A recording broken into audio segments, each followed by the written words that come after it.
नमस्कार साथियों, गौरव ज्ञान धारा में आपका स्वागत है। कल की जो अपनी त्योहारों वाली क्लास थी वो आप लोगों द्वारा बहुत सराही गई, बहुत अच्छा लगा आप लोगों की अच्छी अच्छी प्रतिक्रियाएं पढ़ के और मजा आया। वास्तव में मैं हमेशा ये कोशिश करता हूं साथियों कि सिर्फ पढ़ाऊं नहीं, मैं विद्यार्थियों को याद करवाऊं, क्योंकि सबसे बड़ी चुनौती विद्यार्थियों के सामने ये रहती है कि जीके इतना सारा है उसे याद कैसे रखा जाए।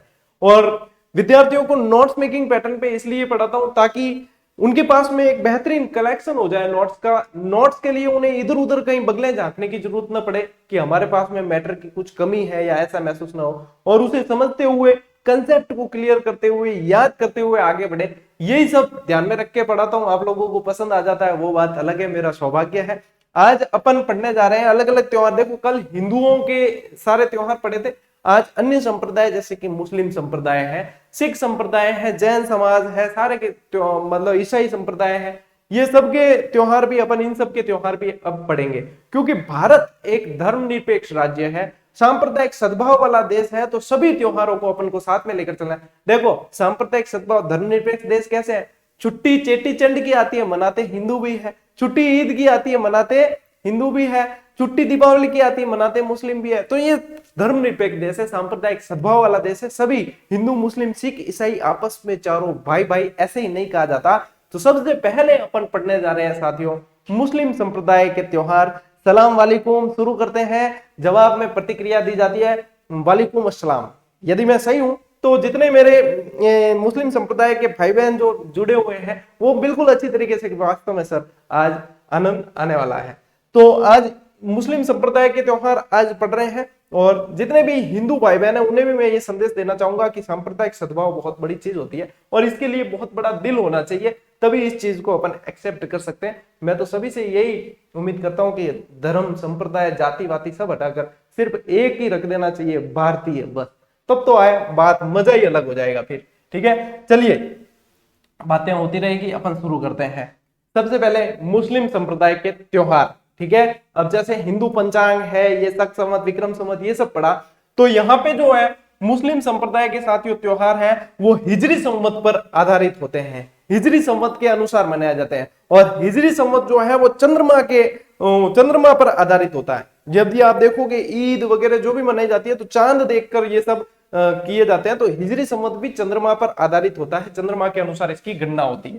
ठीक है साथियों, तो मुस्लिमों के जो त्योहार है वो हिजरी संवत के अनुसार आते हैं। सबसे पहला फैक्ट ये ध्यान रखना है, हिजरी संवत 622 से शुरू हुआ था। ठीक है, अब देखो हिजरी संवत की शुरुआत साथियों 622 ईस्वी से मानी जाती है, और ये 622 ईस्वी से मानी जाती है। इसमें भी क्या हुआ था, ये कैसे शुरू हुआ कि हजरत मोहम्मद पैगंबर साहब जो थे, वो हजरत मोहम्मद पैगंबर साहब के जो ये चले गए थे यहाँ से मक्का को छोड़कर मदीना चले गए थे। इन्हें जाना पड़ा था मजबूरी में।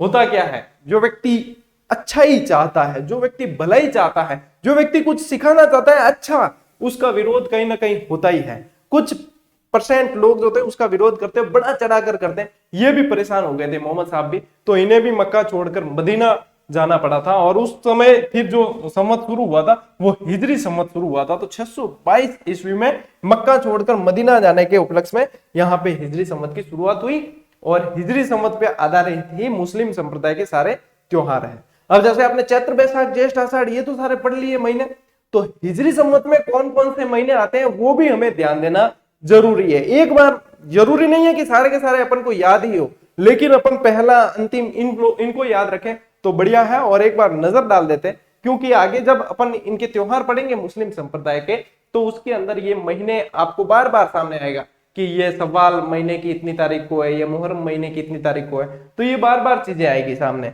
ठीक है, तो एक बार इन पे अपन नजर डाल देते हैं। इस्लामी 12 महीनों के नाम। ठीक है, इस्लामी 12 महीनों के नाम।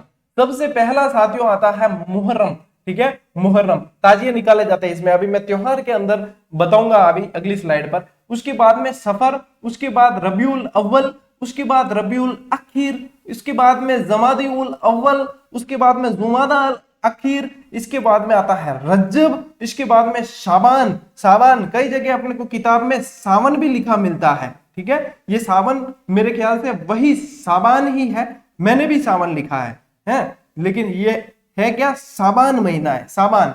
रमजान, सव्वाल, जिल कदा और जिल हज, जिल हिज बोलते हैं इसको, जिल हिज भी कहते हैं, जिल हज भी कहते हैं। तो ये जो है साथियों इस्लामी 12 महीनों के नाम है, इसमें भी महीने 12 ही है, ठीक है ना। तो 12 महीनों के नाम है, ये बता दिए। इसमें से देखो पहला याद रख लो तो बढ़िया होगा, और जिल हिज जो ये अंतिम है ये भी याद रख लो तो अच्छी बात है। बाकी याद हो जाते तो ठीक है, लेकिन आपके ध्यान में तो रहेंगे कि अच्छा ये इस महीने की इतनी तारीख को ये सब त्योहार बता रहे हैं, तो यहाँ पे ये चीज ऐसे आती है। ठीक है साथियों, आगे बढ़ते हैं।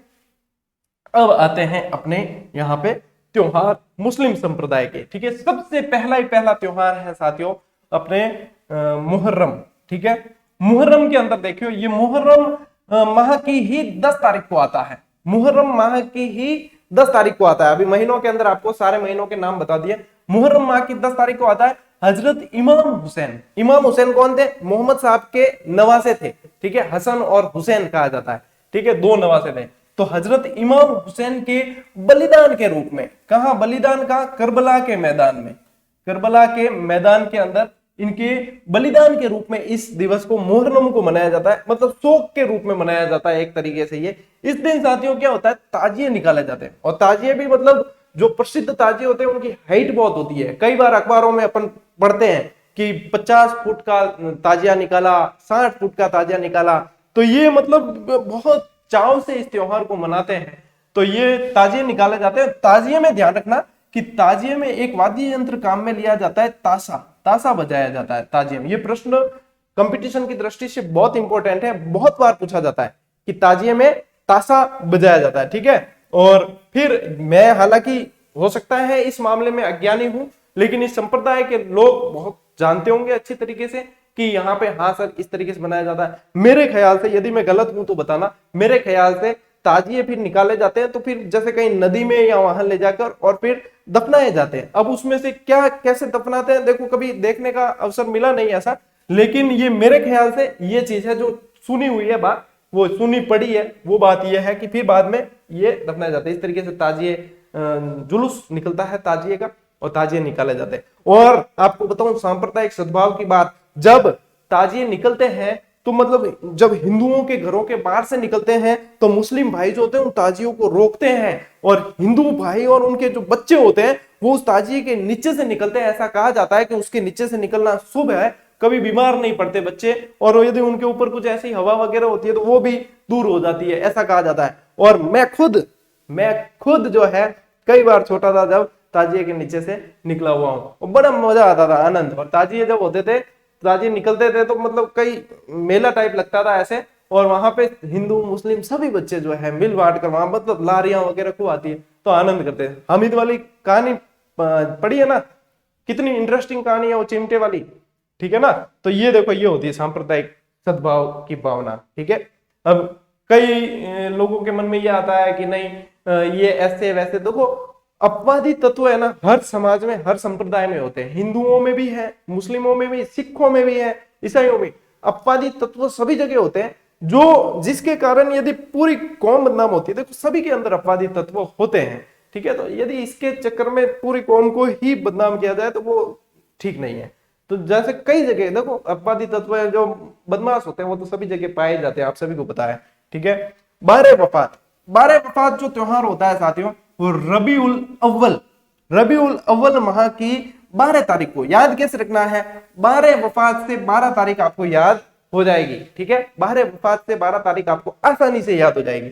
इस दिन क्या होता है, इस दिन इसे ईद उल मिलादुन्नबी भी कहा जाता है। कई जगह ये 12 वफात आती है, जब पोस्टर लगे हुए मिलते हैं सब, ठीक है ना, तो सजाए जाते हैं पन्निया वगैरह, उससे ईद उल मिलादुन्नबी कहा जाता है इसे। इस दिन क्या हुआ था, इस दिन मोहम्मद साहब का जन्म हुआ था, इस उपलक्ष्य में मनाया जाता है। यानी कि मोहम्मद साहब का जन्मदिन था, ईद उल मिलादुन्नबी।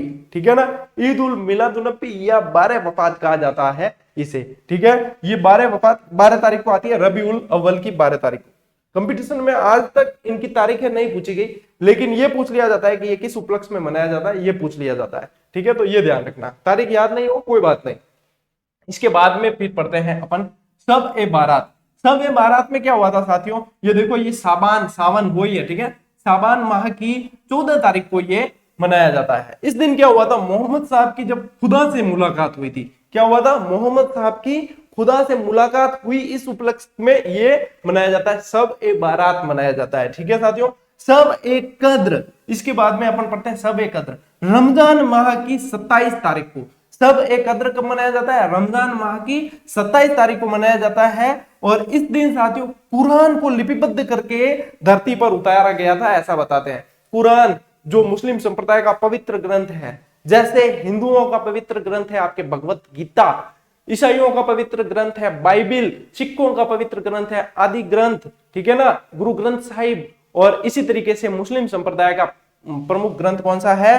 कुरान है। कुरान में आयतें लिखी होती है, जैसे भगवत गीता में श्लोक होते हैं ना, वैसे कुरान में आयतें होती है। ठीक है, तो ये है। अब ये देखो, अपने कुरान को लिपिबद्ध किया था और इसी उपलक्ष्य में मनाया जाता है सब एक कद्र। ठीक है, कद्र से याद रख लेना, कुरान, कुरान को लिपिबद्ध किया गया था। ठीक, आगे बढ़े। मेरे ख्याल से ये भी क्लास आपको हाथों हाथ ही याद हो जाएगी। ठीक है ना, बस ईश्वर का दिया हुआ इतना है कि विद्यार्थी खुश हो जाते हैं बस। ठीक, ईद उल फितर, ईद उल फितर और ईद उल जुहा दो अलग अलग होते हैं। ठीक है ना, कई जनों को पता नहीं होता, हालांकि मुस्लिम संप्रदाय के विद्यार्थियों को और उनको तो पता ही है, लेकिन कई जो अदर संप्रदाय के हैं उन्हें पता नहीं होता कि ईद उल फितर क्या है, ईद उल जुहा क्या है। आज क्लियर कर देना। ठीक है, ईद उल फितर जो है साथियों सव्वाल माह की 1 तारीख को आती है, सव्वाल माह की 1 तारीख को आती है। ठीक है, यह मीठी ईद कहलाती है। मीठी ईद कहलाने से क्या मतलब है? इस दिन सेवैयां बनती है। क्या बनती है? सेवैयां बनती है। और सेवैयां जो है वो सभी मिल बांट कर खाते हैं, एक दूसरे घर पे भी पहुंचती है। और ये मीठी ईद इसीलिए कहा जाता है, क्यों? इस दिन देखो बकरा नहीं कटेगा, बकरीद नहीं है ये। ठीक है, मीठी ईद है। 30 दिन रोजे रखने के बाद इसे मनाते हैं। और रोजे रखना कितना मतलब उनका समर्पण, उनकी श्रद्धा कितनी होती है सभी जानते हैं। रोजे का फिक्स टाइम होना, रोजे खोलने का फिक्स टाइम होना, सारी चीजें बहुत मतलब ये भी देखने में आता है कि मतलब थूक भी नहीं गिरते हैं कई मुस्लिम भाई, जो बिल्कुल निगलते नहीं है थूक भी, तो मतलब बहुत एक कठिन, रोजे रखना भी बहुत कठिन कार्य के अंदर आ जाता है। ईद उल जुहा, ईद उल जुहा जो है वो साथियों जिलहिज माह की 10 तारीख को आता है। ठीक है, जिलहिज माह की 10 तारीख को आता है और इसे बकरीद भी कहते हैं। अब इसे बकरीद कहते हैं, इसे मीठी ईद नहीं कहते, इसे बकरीद कहते हैं। और कई तो मतलब अखबारों में अपन पढ़ते हैं पहले से तैयारी की जाती है, बकरे लाकर उन्हें कई काजू किशमिश वगैरह वो खिलाए जाते हैं, तकड़े करते हैं एकदम। और फिर बाद में जो है उसकी कुर्बानी दी जाती है, बलि दी जाती है। ठीक है, और टोंक में तो ऊंट की बलि दी जाती थी इस दिन, लेकिन पशुवध अधिनियम 2014 के अनुसार इस पर पूरी तरीके से रोक लगा दी। टोंक के मुबारक महल में ऊंट की बलि दी जाती थी।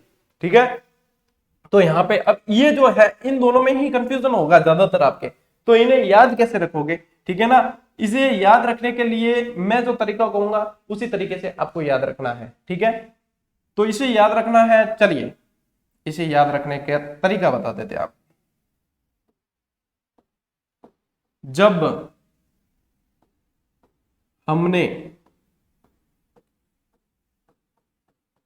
एफएम सुना तब ईद मनाई। ठीक है, तब ईद मनाई, आप लिख लेना, जब हमने एफएम सुना तब ईद मनाई। ठीक, जब हमने एफएम सुना तब ईद मनाई, हाथों हाथ ही बनाई है ये ट्रिक। ठीक है ना, ऐसे कोई पहले प्रिपरेशन नहीं थी इसकी। ठीक, अब देखिए ये ज से ले लेना ईद उल जुहा और ब से ले लेना आप बकर ईद। ठीक है, और एफ से ले लेना है आपको फितर और एम से ले लेना है मीठी ईद। बस हो गया काम। जब हमने एफएम सुना तब ईद मनाई। ठीक है, हाथों हाथ ही बनाई है, इससे पहले मैंने ये ट्रिक बनाई नहीं थी, बस ये हाथों हाथ बनाई है आपके सामने ही। ठीक है, जब हमने एफएम सुना मीठी ईद मनाई। ठीक है, चलिए ये याद हो जाएगा हाथों हाथ। इसके बाद में सब ए मेराज, सब ए मेराज जो है साथियों रजब माह की 27 तारीख को आता है। और मोहम्मद साहब को खुदा से नमाज मिली थी इस दिन। नमाज अदा करते हैं ना, कई लोग 5 वक्त की नमाज भी अदा करते हैं और अलग अलग ये सिस्टम होता है। शुक्रवार की जुम्मे की नमाज का बहुत महत्व होता है, हालांकि जानकारी देखो है मुझे भी थोड़ी बहुत, क्योंकि जब विद्यार्थी जीवन होता है और बहुत समर्पण के साथ में कोई चीजें पढ़ी जाती है, जानने की दृष्टि से पढ़ी जाती है, तो उसके अंदर सभी चीजें मिलती है। तो ये भी है, देखो ये ध्यान रखना कि इस दिन क्या मिल जाते हैं, इस दिन मोहम्मद साहब को नमाज मिली थी, सब ए मेराज कहा जाता है। और इस तरीके से आपके ये मुस्लिम संप्रदाय के जो त्योहार है वो आपको याद रखने हैं। ईद उल जुहा, ईद उल फितर, सारे के सारे आपको मैंने बता दी, मुहर्रम वगैरह सब कुछ, ठीक है। प्रश्न यदि बनता है तो मुझे खुशी होगी कहते हुए कि साथियों अपनी क्लास में से प्रश्न आए, जितने भी एग्जाम आए सब में कहा ही है, ठीक है।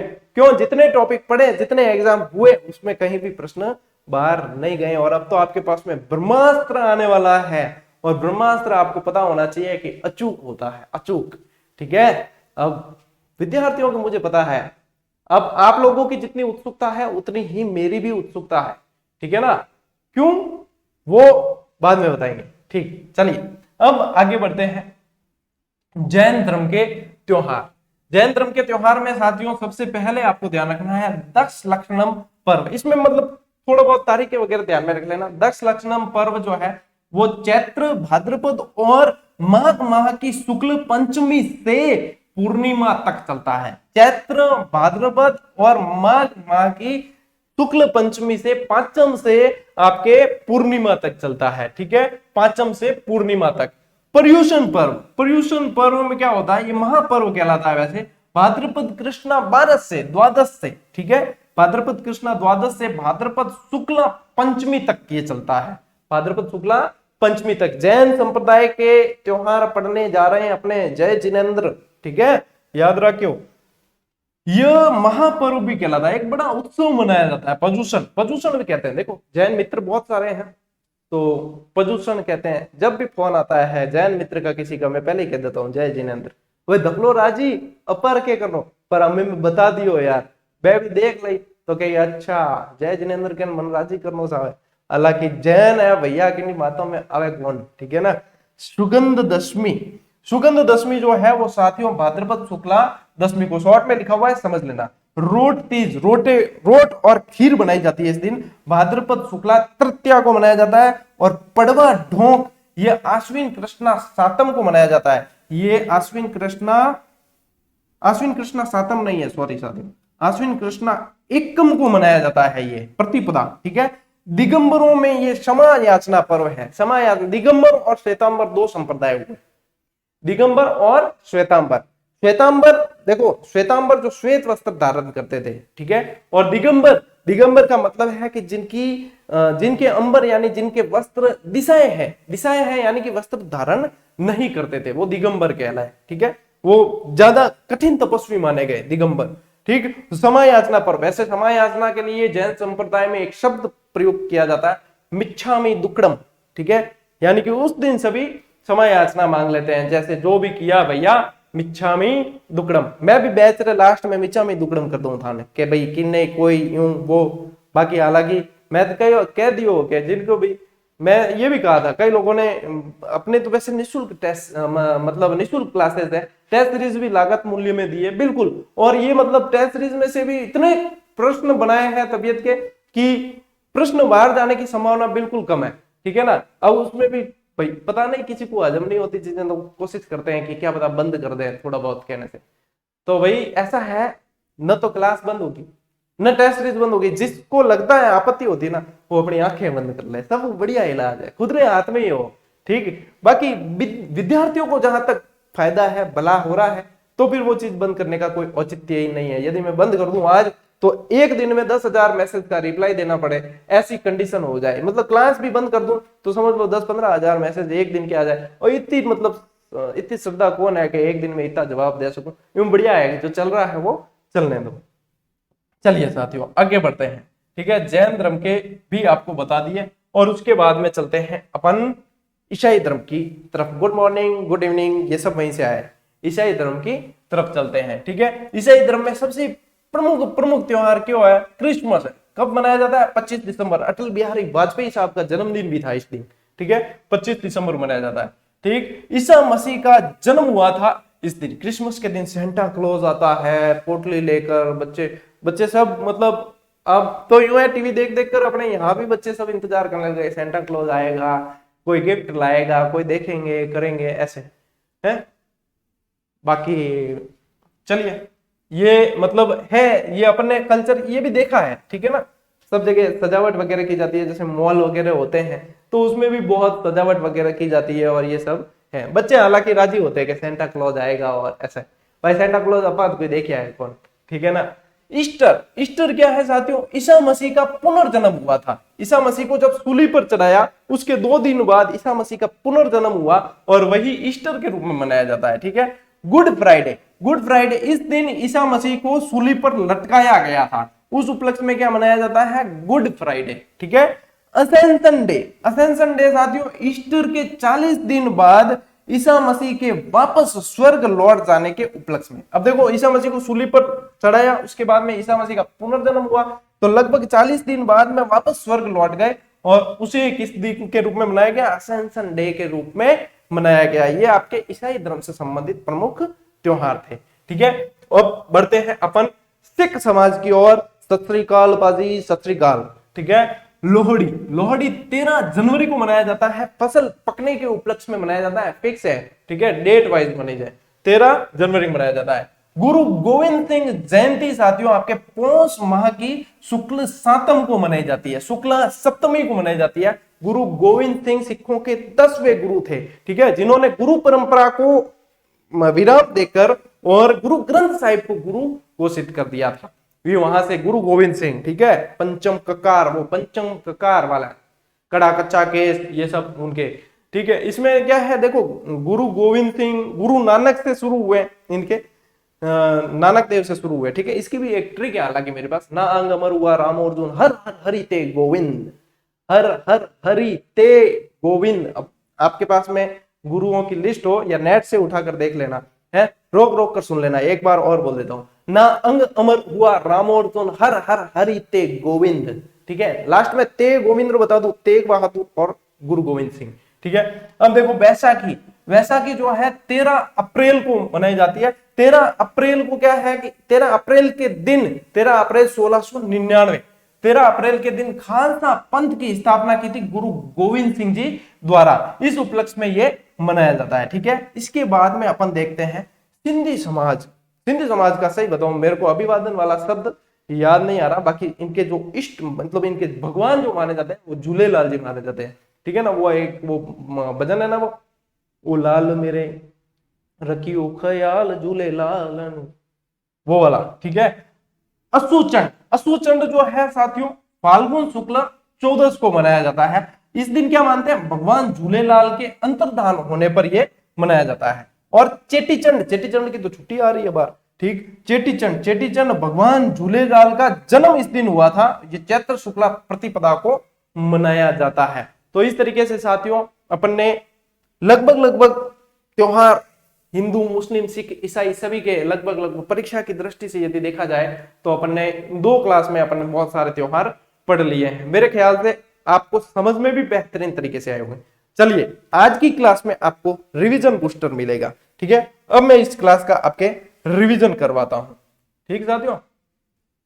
ये कहां से आ गया, ये वाली स्लाइड, ये वाली नहीं है, अपनी स्लाइड यहां से शुरू हुई है, ठीक है।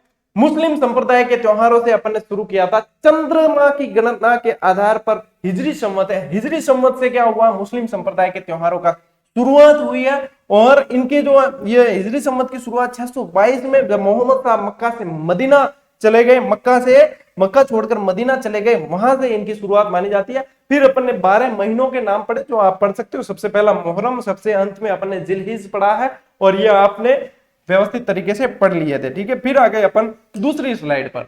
दूसरी स्लाइड पर जब आए साथियों अपन, तो यहाँ पे अपन ने सबसे पहले मुहर्रम माह को देखा। मुहर्रम त्योहार को देखा जो मुहर्रम माह की 10 तारीख को हजरत इमाम हुसैन के करबला के युद्ध में शहादत के उपलक्ष्य में इस त्योहार को मनाया जाता है। इस दिन क्या ताजिए निकाले जाते हैं, ताजिए में क्या बजाया जाता है, ताशा, ठीक है। 12 वफात 12 तारीख को ही है, ठीक है। 12 वफात 12 तारीख को, रबीउल अव्वल माह की 12 तारीख को है। इसे ईद उल मिलादुन्नबी भी कहते हैं। मोहम्मद साहब का इस दिन जन्म हुआ था, ठीक है साथियों। इसके बाद में सबे बारात पड़ा जो सावन या शाबान माह की 14 तारीख को आता है। मोहम्मद साहब की खुदा से मुलाकात हुई। सबे कद्र यानी कुरान इस दिन लिपिबद्ध की गई थी, लिपिबद्ध करके धरती पर उतारा गया था, ठीक है। इसके बाद में साथियों अपन आ गए थे तीसरी स्लाइड पर, और तीसरी स्लाइड पर अपन ने ईद उल फितर के बारे में पढ़ा जो शव्वाल माह की 1 तारीख को आती है। इसे मीठी ईद कहा जाता है और अपन ने ट्रिक बनाई FM इसके लिए ट्रिक बनाई अपन ने FM, फितर और मीठी ईद। ठीक है, ये 30 दिन रोजे रखने के बाद में मनाई जाती है। फिर ईद उल जुहा पड़ा, इसके लिए भी हमने ट्रिक बनाई जब। ठीक है, जब से ईद उल जुहा और ब से बकरीद, इसे बकरीद कहा जाता है। और उसके बाद में शब मेराज पड़ा। शब मेराज के दिन क्या हुआ, मोहम्मद साहब को नमाज मिली थी, इस दिन ये हुआ। ठीक है, जैन धर्म के यहाँ पे आगे जब मैंने आपको अभिवादन करके कहा कि जय जिनेन्द्र, और उसके बाद में अपन ने 10 लक्षणम पर्व पढ़ा जो चैत्र भाद्रपद माह की शुक्ला पंचमी से पूर्णिमा तक मनाया जाता है। पर्युषण जिसे महापर्व कहा जाता है, भाद्रपद कृष्णा 12 से लगाकर द्वादश से लगाकर शुक्ला पंचमी तक मनाया जाता है और ये महापर्व कहलाया। सुगंध दशमी, इसे धूप दशमी भी कहा जाता है, और भाद्रपद शुक्ला दशमी को मनाया जाता है। रोट तीज भाद्रपद शुक्ला तृतीया को मनाया जाता है। पड़वा ढोंग जो आश्विन कृष्णा एकम को, और दिगंबरों के अंदर ये क्षमा याचना पर्व कहलाता है। क्षमा याचना को इसके अंदर मिच्छामि दुक्कडम भी कहा जाता है। ठीक है, इसके बाद में अपन आ गए थे साथियों चौथी स्लाइड पे, और चौथी स्लाइड पे अपन ने ईसाई धर्म को सबसे पहले लिया। ईसाई धर्म में भी सबसे मुख्य जो चर्चित त्योहार माना जाता है क्रिसमस। क्रिसमस 25 दिसंबर को मनाया जाता है। इस दिन ईसा मसीह का जन्म माना जाता है। ईस्टर के दिन ईसा मसीह का पुनर्जन्म माना जाता है। गुड फ्राइडे, इस दिन ईसा मसीह को सूली पर लटकाया गया था। और असेंशन डे, ईस्टर के 40 दिन बाद वाला जो है, वापस ये मोक्ष में चले गए थे, स्वर्ग में चले गए थे, और उसे माना गया असेंशन डे। ये थे ईसाई धर्म के त्योहार। फिर आपको किया सत श्री अकाल, यानी कि सिख धर्म में आ गए अपन। सिख समाज में लोहड़ी 13 जनवरी फसल पकने पर, ठीक है, फसल पकने के उपलक्ष्य में मनाया जाता है। गुरु गोविंद सिंह जयंती जो 10वें गुरु थे सिखों के, पौष माह की शुक्ल सातम को। बैसाखी मनाई जाती है 13 अप्रैल के दिन, जिस दिन खालसा पंथ की स्थापना की गई थी। और फिर आए अपन सिंधी समाज के अंदर। सिंधी समाज में असुचंड फाल्गुन शुक्ला 14 भगवान झूलेलाल के अंतर्धान होने पर मनाया जाता है। और चेटी चंड भगवान झूलेलाल का जन्म होने पर मनाया जाता है। और इस तरीके से अपने जो त्योहार, अब देखो पूरा का पूरा मैंने आपको रिकैप बताया है, जैसे जैसे मैंने पढ़ाया उसी तरीके से आपको रिवीजन करवाया है। और मतलब लास्ट के 5 मिनट आपके लिए बहुत इंपॉर्टेंट होते हैं। वैसे मैं तो ये कहता हूं कि आपके लिए इस क्लास का एक एक सेकंड इंपॉर्टेंट है। क्यों, अपने तो फालतू की बातें तो करते ही नहीं है। क्यों, मेरे को पता है कि मेरा समय यदि कीमती है तो मेरे विद्यार्थियों का समय और ज्यादा कीमती है, क्योंकि उन्हें बहुत सारा पढ़ना है अभी, और पढ़ के अपने सपनों को साकार करना है। इसलिए मैं बिल्कुल भी बीच में वो बातें बिल्कुल के हाँ कोई ऐसी करता ही नहीं हूं। ठीक है, बहुत जरूरी है, या वहां पे जहां चाहिए वहां जरूर मैं कहूंगा, लेकिन ज्यादातर अपनी क्लासेस टू द पॉइंट रहती है और बिल्कुल ही विद्यार्थियों के हित को ध्यान में रखते हुए नोट्स मेकिंग पैटर्न पर आप लोगों के सामने आ जाती है। ठीक है साथियों, तो ये अपना आज की क्लास भी यहाँ पे पूरी हुई। कैसी लगी कैसी नहीं, ये कमेंट करके आप ऐसे बता ही देते हो। अपने जो विद्यार्थी साथी जो है सोए हुए हैं, थोड़े से उन्हें जगाओ। अरे उठ रहे भैया, अब कत उठी, हम तो क्लास बिल्कुल तीव्र गति दौड़ रही है, और तू लारे रह जाए बच गई कि मैं क्या कवर करूं इतनी क्लासा, पर कोई इलाज नहीं है। ठीक है ना, अभी भी जग गए तो सवेरा अभी भी है। ठीक है, जब जागो तब सवेरा। मिलते हैं साथियों अगली क्लास में, तब तक के लिए राम राम, जय हिंद।